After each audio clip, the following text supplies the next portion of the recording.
Hello and welcome to Marketing Solutions for Local Law Firms, the podcast that provides you with all the latest digital marketing tools, tips, and strategies you will need to implement in order to stay ahead of your competition.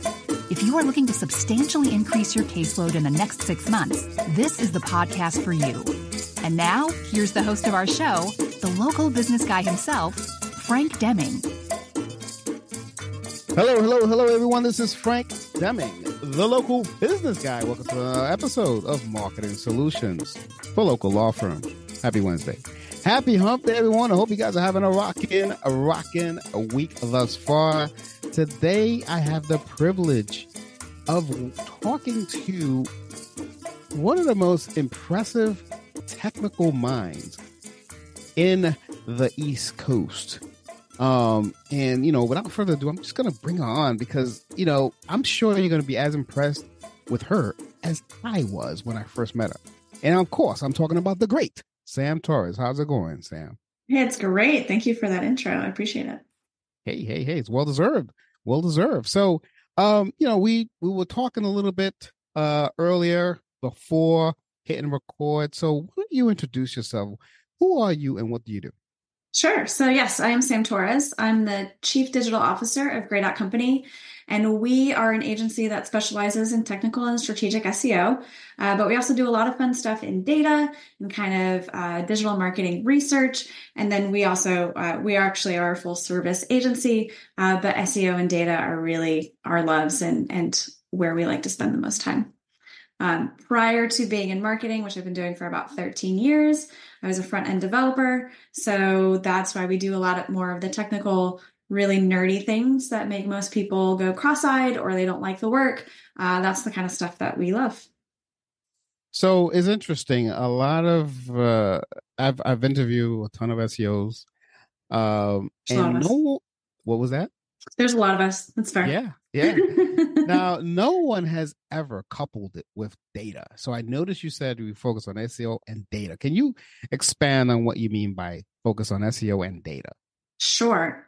So typically when you start an SEO campaign, even the most traditional basic things, you're always going to start with keyword research. You want to know what are the keywords that your client or your own business want to target to bring in new customers. And so that keyword research, we do so much in that as SEOs that really for a long time, those have been kind of things that only SEO owned. And so me and my business partner, we started expanding from there. Because like I say, we're doing a ton of keyword research, which really tells you what are people interested in? What are they looking for just based on the types of words they're using?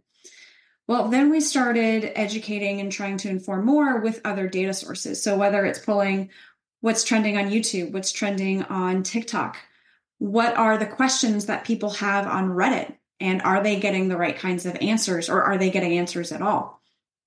So we started using those things to kind of educate our SEO strategy and then really saw there's actually a lot of applications outside just SEO. So for example, I can take some of what we would consider traditional SEO research methods and apply them to other parts of the business.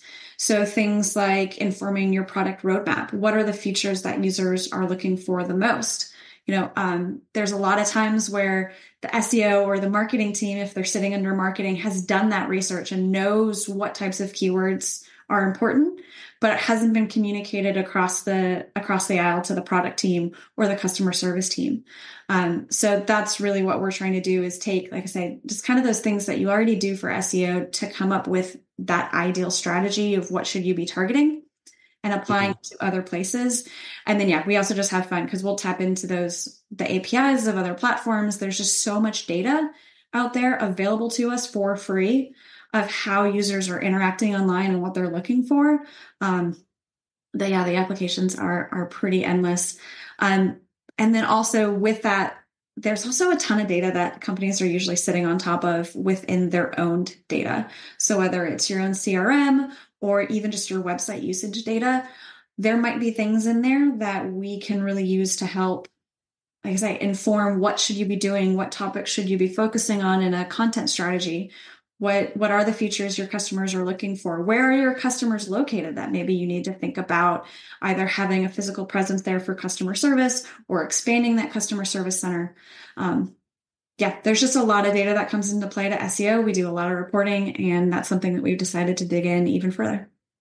Interesting.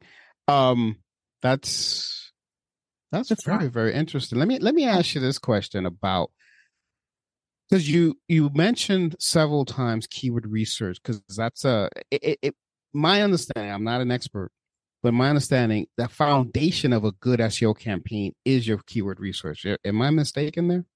It typically is. So the keyword research, that's data that we get from Google. There's also a plethora of tools that you can use to do it. Ahrefs, SEMrush. There's just a lot of platforms, right?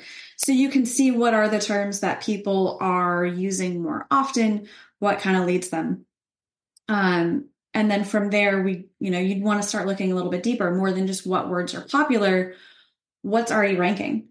So what are the results? Because nobody has more data than Google. Actually, that's not true. ADP probably does.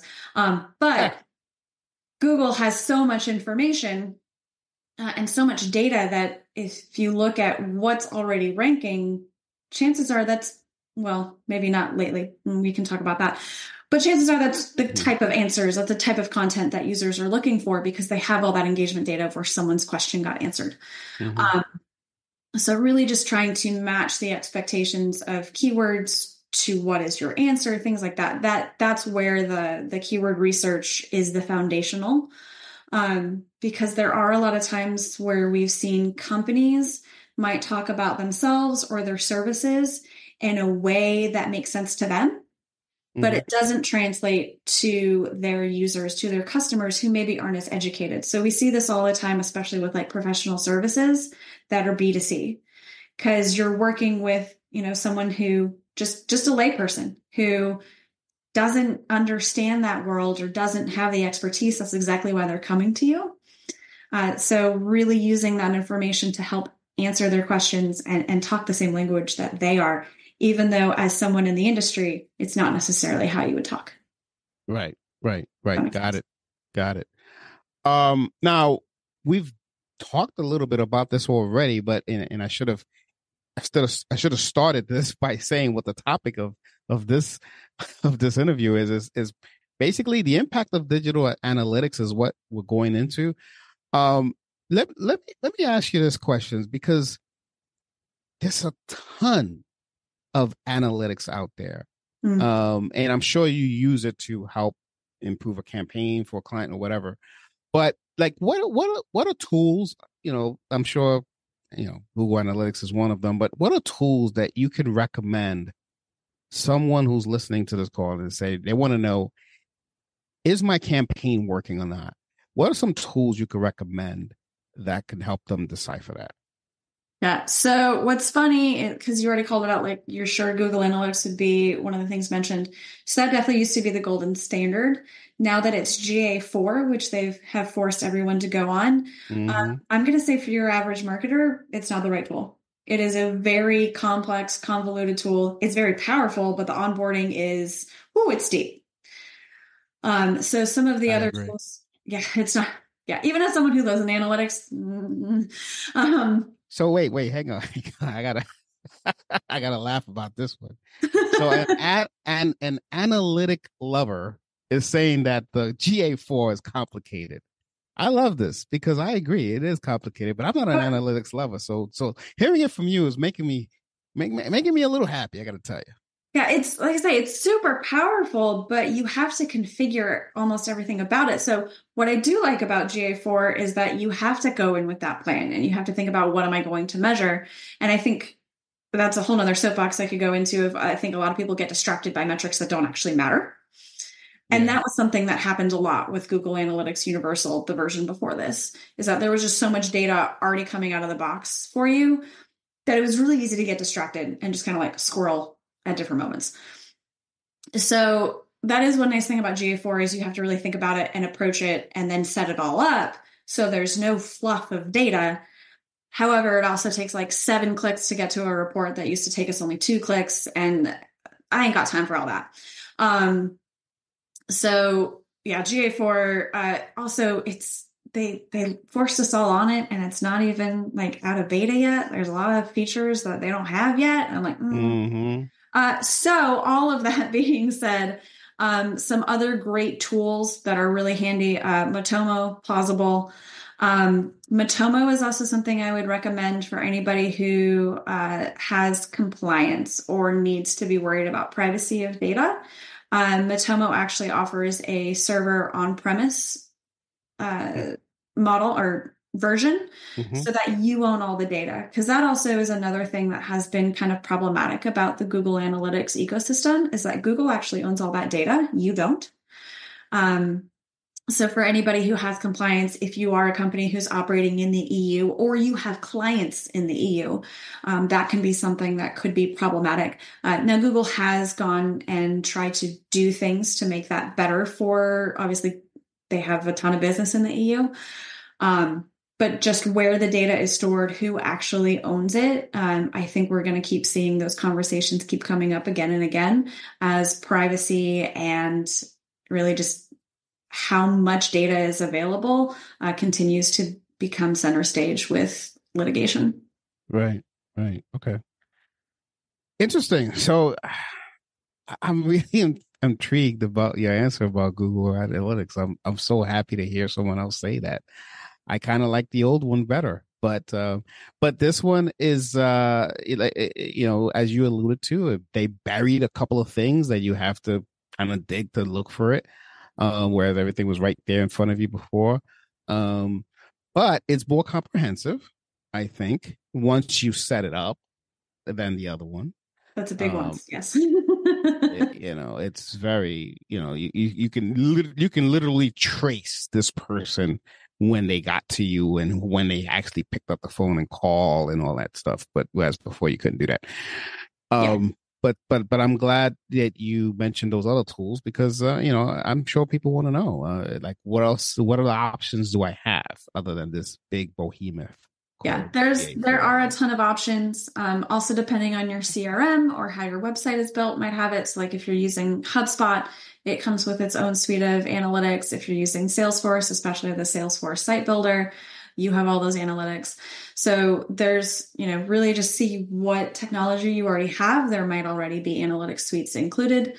But yeah, I'd say with the move to GA4, what Google did was actually open up the playing field for other companies to come in. Now, I would also say, keep in mind, though, if it doesn't already come with your platform, then chances are you're going to have to pay for it. But just know when you're paying for it, you get much better ease of use. You get more transparency on where the data is coming from. And you can also start owning the data yourself instead of being beholden to these vendors. Gotcha. As you know, this show is 100%, is mostly geared towards law firms. So let me ask you a question, and this happens a lot, believe it or not, even in 2024. If someone comes up to you and says, Sam, I would love for you to do my SEO. However, I don't have any analytics for you to see if you can even help me. How can you approach something like that? Yeah. And it's funny that you say that still happens in 2024. I'm actually onboarding a new client right now that has that exact problem. Also, just an aside, since you've done paid media as well, they have paid going on and the agency that's running that doesn't give them reports. I'm like, I'm sorry, what? What do you mean you don't know where your money's going? How's that possible, right? So we're going to fix it. And I'm excited for that. So yeah, I would say it happens more often than it seems like it should. So knowing if there's potential to win an SEO, which I think is ultimately what your question is, we can do that pretty easily without analytics set up initially for a company. So the tools that we use, my agency uses both SEMrush and Ahrefs. We can start looking at what is the organic visibility of this brand. And we can even start seeing some things as far as like how popular are they socially? How are they doing any paid media? How is that going for them? So we can start to kind of look and start to glean, is there room to grow? And really, I'd say the biggest place or the biggest places to look for opportunity is actually at your competitors. Because at the end of the day, search is just a race. So knowing what to do and when to do it, it's all about your particular competitor set and who's in it, who's going after the same keywords that you're interested in, who's going after those same users, because depending on what they're doing will kind of help you identify what you need to be doing. So I'd say a lot of times we joke as SEOs in the industry, a lot of our answers when somebody asks us something is, it depends. And generally it's because it depends on what are your competitors doing, right? So if you have a competitor that has a lightning fast website, they've got 1,000 reviews, they've got all of their Google My Business listings set up and they're beautiful and have images everywhere. Like, you want to compete? You got to get on the same level. So that's really what it's about, is looking at what are your competitors doing to kind of gauge what's your total available market, or TAM. They're going to be how you know what's out there and what's available to grab. Yeah. Okay. So, so bottom line, you can help them. You just have to go a different route to help them. Yeah. Using SEMrush and. Yeah. And ideally, when we're doing that, the first month will be kind of that whole analytics setup. And let me tell you, that first year, it's fun to report because everything's going up.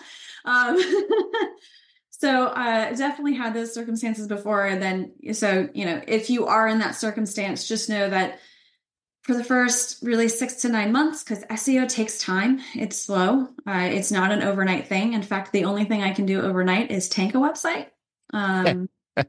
And clients tend to frown upon that. So we don't do that. So just all of that being said, just understand it's going to take time to see results. You're going to keep seeing things rise. And then once you start getting that like 9 months, 12 months in, and you're competing with yourself, that's the kind of growth you want to be able to see. Yeah. Since we're talking about SEO, and websites tanking, funny question, that this has actually happened to me. I don't do much SEO. I'm a lead gen guy, so I deal with mostly landing pages. But I did have an SEO campaign with someone who overnight decided to change. Not overnight, I shouldn't say that. They wanted to change their brand. So with the brand also changed the domain. So all that domain authority that they had, which didn't affect me because I was just doing lead gen stuff anyway off of a landing page, but it just went away, and they had a pretty decent domain authority. It was like in the 20s, and so let's talk about that. How important is, in the SEO world, how important is domain authority? We'll be back after a quick break. Hey guys, I hope you guys are enjoying today's content. While I have you on here, I want to introduce you to a promo that we have going on for the spring of 2024 for all legal practices throughout the U.S. I have an outstanding offer that we've never been able to offer before, but we want to do it because you have been an avid listener. We're only promoting this to people who listen to the show. So if you're an attorney and you are an avid listener to the show and you're thinking about possibly opening your own practice, you want to pay attention to this announcement. We are offering a full website with hosting, SSL certificate, online booking service, online appointment management, and more, and much, much more, with a 1-year maintenance, all for $2,250. That's $2,250 one-time fee, and you have a full-fledged website. If you want to know more about this, just give us a call at 888-416-7752 or send us an email at info@lbmsllc.com.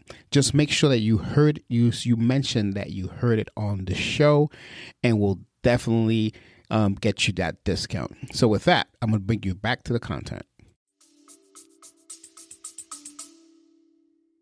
So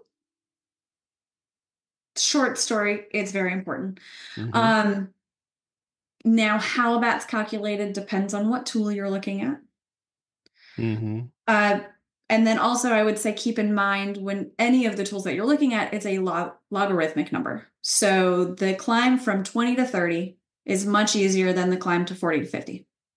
Mm-hmm. But essentially it is, like a quantifiable way. How much do search engines trust you? And that is important. And that is where knowing your competitive set comes into play, right? So for local law firms or even regional, 20s to 30s is probably pretty normal, right? That's where you're going to sit. Now, if you're one of the super large law firms that spans across different states, also, I will say, depending on what area of law you're in, you might be seeing 40s, 50s. However, I would not expect most law firms to ever approach something like an 80 or a 90. That's usually reserved for Fortune 500 companies that have billion-dollar branding, right? Or news sites. So that is definitely where I think that competitive set is important, but domain authority is still one of the biggest indicators. And I'd say just like a quick indicator for us to kind of gauge like how healthy is a site, because a lot goes into that. So, when we say healthy, is your site crawlable? Is the content crawlable, right? Is there just a lot of stuff that maybe you have technical problems that search engines can't actually understand what's going on there? For law firms, are you establishing your expertise and your authority, right? These are sensitive subjects pretty often, right? It could be your money, your life. It could be, you're dealing with families. So all of that becomes really important to establish that you are an authority. You have the credentials to be talking about what you're talking about. And that's something that we see Google putting more and more emphasis on. So I would say, really just exercising that expertise, showing that you are trustworthy, of course, is kind of the most important thing. And domain authority or domain ranking is often a quick way that we can figure out, has a site been doing that? Other things that usually impact it will be how many other sites are linking to you. This does not mean buy links. Do not buy backlinks. It's a terrible idea. Go about them organically. But yeah, there's a lot to it. And like I say, it can be a nice quick, like if you're a 15 and you're going up against other law firms that are in the 25 to 30 range, you've got some work cut out for you. Yeah. I say that all the time. And I always tell people, hey, we can do that, but understand that if you want instant gratification, you need to start paying Absolutely. for ads first, and then, let that thing, gradually get up there.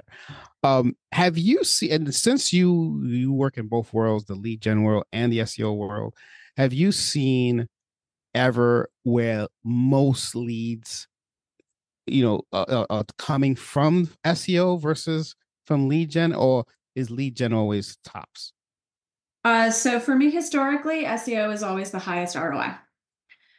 Oh no, yeah, definitely ROI. Yeah, I'm talking about in terms of numbers of leads coming through. So this is probably my own bias coming through, but yes, most of the time. So I will say for us, yeah, right. What I do like to do, so you just mentioned it, like if you're starting out and you need the phone to ring, let's start with paid campaigns. And then we'll start doing some of the foundational SEO. And the idea there is like, all right, let's say we're spending 10K. So we'll do 7K on paid management. We'll do 3K on SEO. And as over time, we'll start really shifting that, because ideally what's happening is on paid, the campaign's getting refined. We're lowering the cost per acquisition. And we're really like moving up those quality scores, coming up with really great landing page content, really, really buttoning up the whole CRO process with the work that we're doing on organic, right? So then we start shifting to more organic work. So that ideally you start seeing like a 50-50. Well, the other thing that has happened this entire time is that organic can look to the paid performance and figure out what keywords actually led to conversions. So I can see which keywords are actually more transactional, which are more conversional, and know that that should be my focus for my organic campaign, because, hey, these other terms that we thought would be really great, they're more like top of funnel, they're awareness. So we're going to take those topics and themes and put those in social. Then we're going to take everything that's conversional, put it in our organic. And that, again, that way we're just driving down the cost on our paid media side, but getting that organic engine starting to go so that eventually overall you're spending less per month, but having just an engine that keeps going of leads coming to. Okay. Awesome. Awesome.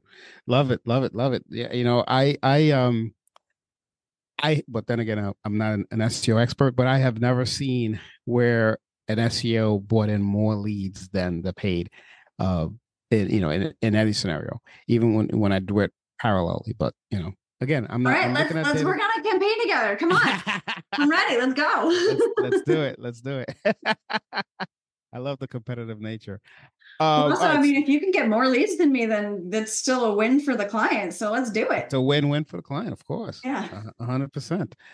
Um, let me ask you this: do you dabble at all in social, or is everything from a search engine perspective? So we also dabble in social. So we'll do a lot of from the keyword research and again learning from paid media, kind of help with the content strategy on social. And then I love social ads. So doing entire like workflows and multiple touch points and basically moving users down the funnel in social, still one of the most effective methods I've seen. And I love it. I think it's so much fun to be able to be like, all right, here's top of funnel awareness. And so anybody who interacted with this video, I'm now going to follow up with a testimonial talking about how great this company is. And then we're going to follow up with a white paper to download. And then anybody who downloaded the white paper, now I'm going to hit them with, let's talk, let's set up a free consultation. So doing the multi-point workflows, those are definitely some of my favorite campaigns. Yeah, they're fun. Yeah, 100%. Now, I had heard rumors, and I don't know how true this is, but hopefully you'll tell me that now you can combine SEO with your social media, or not from the paid ads perspective, from a social media post perspective, and kind of go back and forth with that. Is there any truth to that? So I would say they can definitely work together. Okay. So and so that I don't get in hot water, there have been many times that Google has come out and said that social signals do not impact ranking. However, there are way too many SEOs like me who have done a ton of tests that clearly it does. And the way I would say that it does that, it might be in a roundabout way, but let's say if you're creating a buzz on social that's causing users to go to your website, then that looks like increased interest to Google and other search engines. And especially if you're on Chrome, they're tracking everything you're doing, and that's impacting search results. So, it might not be a direct impact, but it definitely ends up helping. So I will say when we're doing organic and we are able to have input into social, or we're doing the social, we like to make sure that our content themes or the topics that we're tackling on social match what we're doing organically on the content side, and vice versa. Because what we don't want to do is, like, this is just the first example I can come up with, but like Zaxby's, I know they're doing a huge social push right now because they're finally bringing back the milkshake, but they're only doing it in Macon, Georgia. Huh. Now, they're doing a huge social push. If none of their content on their website talked about that as well, that would be a huge missed opportunity. Like if they were still talking about, there's some kind of sandwich that they came out with that they were really proud of for a little while. If they were still only talking about that, it would be a missed opportunity because ultimately you're creating an inconsistent experience, which is always bad for users. Yeah. 100%. I'm having so much fun. I have so much things that I need to ask you. So have you seen an increase at all in customer acquisition coming from, say, search engines like Bing or DuckDuckGo or anything like that? Have you seen an increase in the past 2-3 years? So it depends what market you're talking about. So I'm just going to stick to the US market. So interesting. I love that you asked this because just this week, Bing, for the first time in like 15 years, has a double-digit market share. Awesome. So they are growing quite a bit. And I will say where I see the success on Bing, it's very dependent on who is the target market. So if you're going after government or people over the age of 60, Bing is where you got to be. Because they either, well, if it's government, they're not allowed to change their search engine or their browser. And if they're over 60, they just don't anymore. Even if they know how to, they just don't. They don't do it. So they end up using Bing. So that is something that's interesting there. For a little while, we saw like a lot of other search engines trying to come up. And by a little while, I mean, probably about a couple of years ago, that were trying to really hammer home like this idea of privacy. That seems to have gone away with the rise of TikTok. That actually, I would say what's interesting is that Google is losing market share as far as people going to them for searches, but it's mostly to sites like TikTok, YouTube, and Amazon and eBay. So it's just, there's an entire consumer mind shift on what type of content or where do I go to get these answers. So definitely younger generations, if they want to vet products, they don't do it on Google, they do it on TikTok. Interesting. So it's just really, especially for e-commerce, it's a huge shift that one of the things that I'm trying to promote for 2024 is that SEOs, we have to become adept at all of these other platforms and cannot be so Google focused, because that's not where our users are anymore. They are shifting, they are changing, especially for e-commerce. It's been for a while that if you weren't present on Amazon, you were missing out on a huge market share. Yeah. And that's just continuing. So yeah, let's dive in a little bit more on this, because another study came out not too long ago from TechCrunch. I'm sure you're familiar with that publication. Mm-hmm. That they talked about people are going to ChatGPT for research as well and getting a better result over Google. Yes, which is... So I actually did see that article and I went through how they did the survey. Yeah, me I have too. some thoughts about it. But yeah, please go ahead. To me, it was not a large enough sample size. Yeah. Because I would say there's other reports that I've seen that kind of show, yes, there's been a massive surge of interest in ChatGPT and similar tools.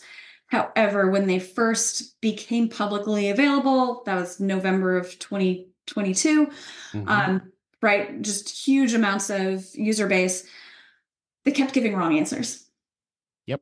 And so there's certain, to me, there's certain groups, certain demographics that now there's trust issues. So they're going to have to figure out how to overcome that. But the other thing that we're often seeing in those reports as well is that they're using ChatGPT to generate, but then they're going back to Google to fact check. Yeah. Which, of course, if you are using any kind of generative AI, please fact check, please. So I think we're going to continue seeing how that goes. It's going to be interesting now that Google rebranded Bard into Gemini, and we'll see if that actually works. I saw that. I saw the rebrand. I was laughing. That was because they were losing. So part of the reason they lost share to Bing was because the Bing chatbot did a lot better. Yeah, I mean, let's be frank. No pun intended. Well, you can be frank, but it's just interesting to see, and we're of course we're seeing now a lot of the policies starting to update. So, I think last year college students probably had a really good time having ChatGPT write their term papers. And now all the universities actually have the tools to identify. So we're going to start seeing that kind of self-regulate, I think. There's obviously still a lot of places it can go. But certainly as businesses, use it as a tool, not the only tool. Yeah. You can't use that. It's not that real. I mean, it's reliable, but it's not, and that's a whole episode in and of itself. Yes, it is. I agree. But this has really, really, really been great, Sam. I'm really excited to release this episode because I think there's so many of my audience is gonna get the knowledge that they need to really take, to really take digital marketing serious, because it's not just about paid ads versus SEO or whatever. It's about the data. It's about where where should you be from a law firm perspective, or from an HVAC perspective? It doesn't matter of what industry you're in. Where should you be? Where is your audience? Is it on TikTok? Is it on Google? Should I try to focus my attention on Bing, because that's where my demographic is? I love this type of topic because it shows people the value that agencies like you and I bring to the marketplace. And that's why I love to have people like yourself on this show. So again, thank you. Thanks for fun. Yeah. Thanks for coming. So before I let you go, what was the website where people could check you out and find out a little bit more about you? Sure. So you can find us at thegray.company. My business partner and I also offer a podcast that we release monthly called Opinionated SEO Opinions. And actually, if you go to that website, thegray.company, you can even submit your own questions and we'll discuss them and answer them. So yeah, we have a lot of fun. And we also do a lot on social. So check us out on LinkedIn and Twitter at gray.co. You can see more from us. And is there a particular industry that you typically work with in terms of your client base?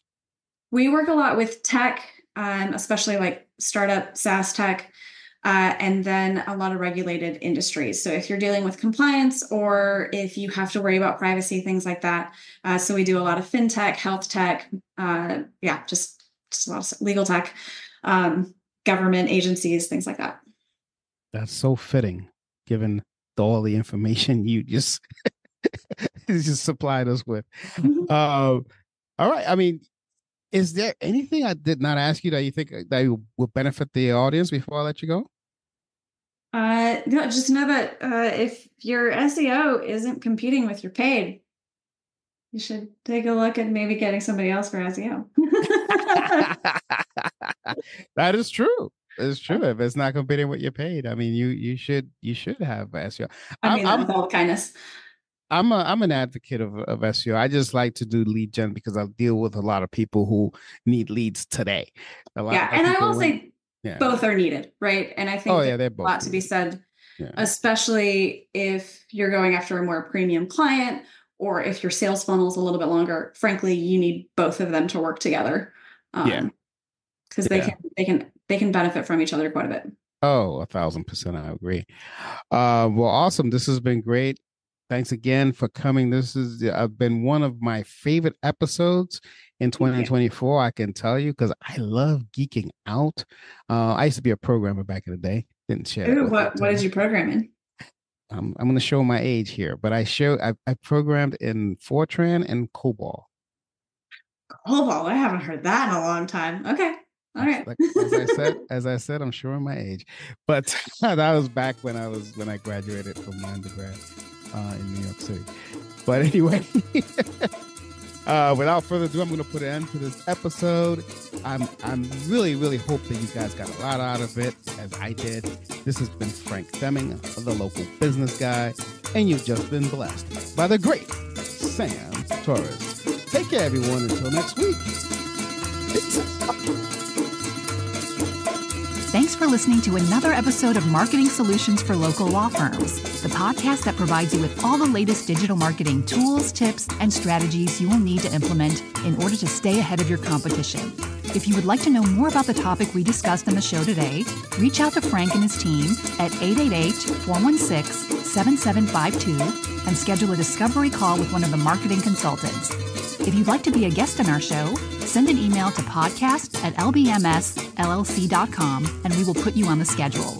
With that being said, until next week, make it a successful digital marketing day. Peace out.